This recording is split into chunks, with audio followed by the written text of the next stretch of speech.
folks who are planning for or living in retirement are worried about the effect that inflation will have on their plans. And here to talk with me about that is Dana Anspach from Sensible Money. Dana, welcome. Hi, Bob. So inflation is still high as we record this session, and people are worried. What advice do you have for them? Well, it is always worrisome when you go to fill up your car with gas and it costs more. Now, gas has come back down a little bit in the last few months, but on the other hand, eggs have gone up. I don't know about you, but sometimes I can't even find them at the grocery store right now. So, of course, that can cause you to feel a little stressed. You know, I tell this story sometimes. I had a client come in this year who was talking a lot about inflation and what should we do with his portfolio and how is this going to impact him. And in the way that we run projections, we offer people the ability to take a little bit more each year. We have inflation raises built in. And so I said to him, well, are you feeling like you're short on cash each month and we can increase the withdrawal, the deposit we send to you? Oh no, he says, I don't need any more money. And so it made me laugh. He was reading about it in the news, making him think that he needed to urgently do something, when in reality, the impact on his household was, something he wasn't really noticing. He wasn't short on cash. Now, I know that isn't the case for everybody, but that was one example of sometimes we hear things in the news and can get a sense of urgency, and maybe we don't need to do anything.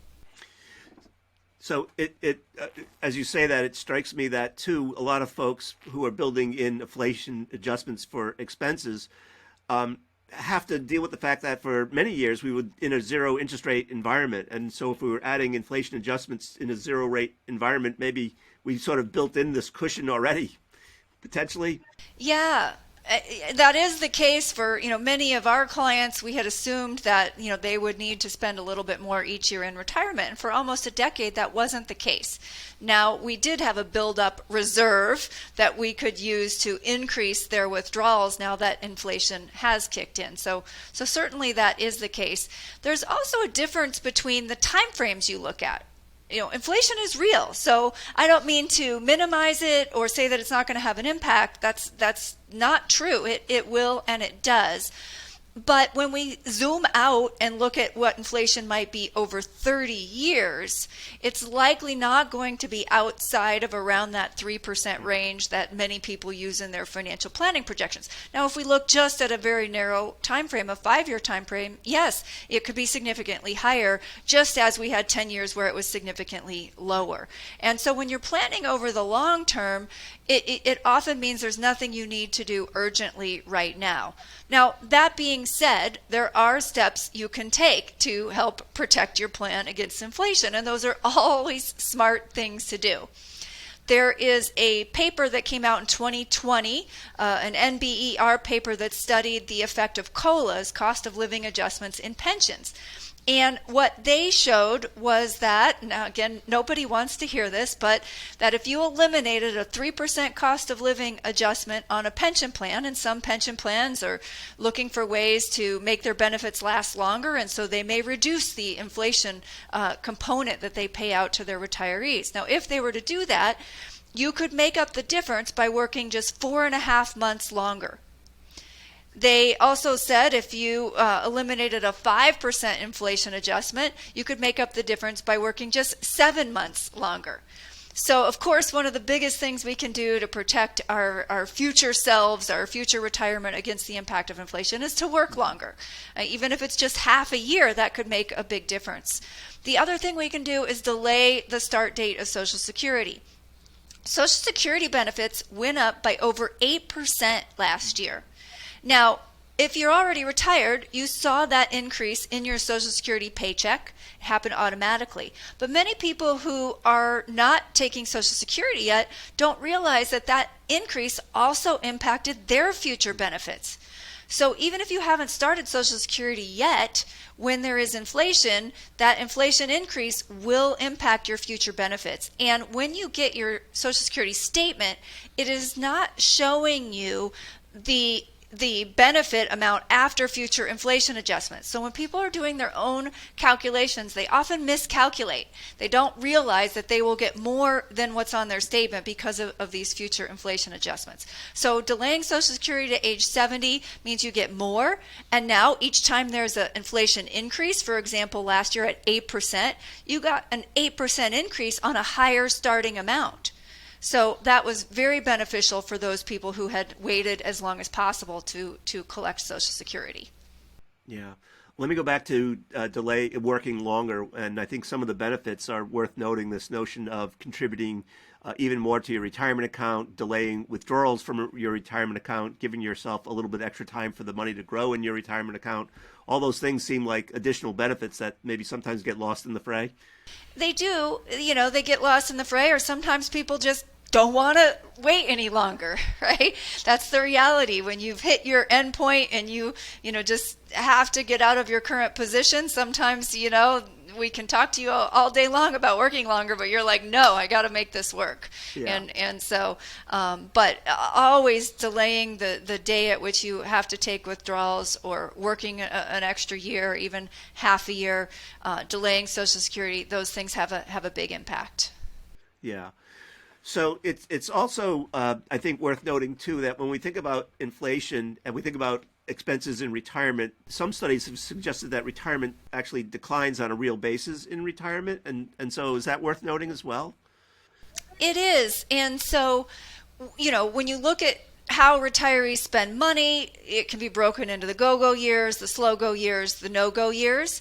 And the go-go years, early retirement, people are often traveling, and, they might be remodeling the home. They might be catching up on hobbies and, things they haven't done for years. But when you get into the slow-go years, usually around early, certainly by mid-70s, spending slows down. People aren't shopping as much. They're not eating out as much. They're not traveling as much. And so spending does slow down. And so that can be factored into someone's retirement plan, where you build in that they may need additional spending in their first 5 to even 10 years of retirement, and then that will taper off later in retirement. So we see that in real life with clients we've had now for over 20 years. So we've watched them go through these phases, and I would say the majority of them, certainly the majority, over 60%, when we offer inflation raises each year, because that is built into our projections, they will say, no, I don't need any more. What you're sending me already is sufficient. Now, that's when they are in those slow go years in their 70s. Our early retirees in their 60s still, almost always when we say, we can increase your withdrawal by this amount per month, they'll say, okay, yeah, that would be really useful. So it strikes me that my takeaway from all this is this notion of, it's one thing to sort of read in the newspaper or online that inflation is at 6 or 8 or whatever percent it might be, and to be frightened by that number. It's a whole nother to sit down and work with the numbers to see how inflation might affect your plan, and to find solutions for whatever might be concerning you, and create certainty out of what might be uncertain, an uncertain environment. Yeah, they are very different things. For example, even looking at retirees, if you are renting, inflation is likely going to have a bigger impact on you, because rents are rising and have been rising rapidly. But if you have a mortgage, the principal and interest portion of that mortgage is fixed, or you may have paid off your mortgage. So even looking at a retiree with the exact same resources, one has a mortgage payment, the other one had the same amount of rent payment, well, inflation is going to impact that renter in a much bigger way than it's going to impact the person with the mortgage at a fixed rate. And so just reading the headline news, it doesn't necessarily tell you whether it's going to impact you. The other thing we see are a lot of, talk about portfolio strategies to account for inflation. Now, if you have accurately accounted for inflation in your spending plan for retirement, meaning, let's say you needed to withdraw, $70,000 a year, and each year you know that you would need to withdraw a little bit more, then most of that should already be built into your plan. But if your spending plan for retirement just said, well, I need $70,000 and somehow that has to keep up with inflation, then you might be trying to figure out, well, how do I make the portfolio do that? And so there are two different ways of approaching it. The way that we approach it, we look very long term, over 30 years in retirement. And so we want to build those inflation increases into what we assume needs to come out, and we've already baked that into the portfolio. But other people might have different goals. They're looking on a much shorter term basis. And so they might be saying, well, what could I do with the portfolio right now to try to hedge against inflation? And the challenge is there aren't any surefire things. Historically, people have discussed TIPS, Treasury Inflation Protected Securities, but with this recent bout of inflation, TIPS actually went down in value. I-bonds are fabulous. They have a great inflation adjusted component, but you can't get a whole lot of money into them. And so it's hard for that to have a meaningful enough impact on your overall retirement plan. So there aren't any great solutions like magic investment solutions. I wish there were. It's back to the good old grassroots things of working longer, delaying Social Security, and understanding how it's actually impacting your household, not just what the headline news is saying. All right, Dana, we covered a lot of ground. Anything we missed or anything that just bears reemphasizing? I think that's about it. All right, Dana. Thanks again for sharing your knowledge and wisdom with us. It's so greatly appreciated. You're welcome.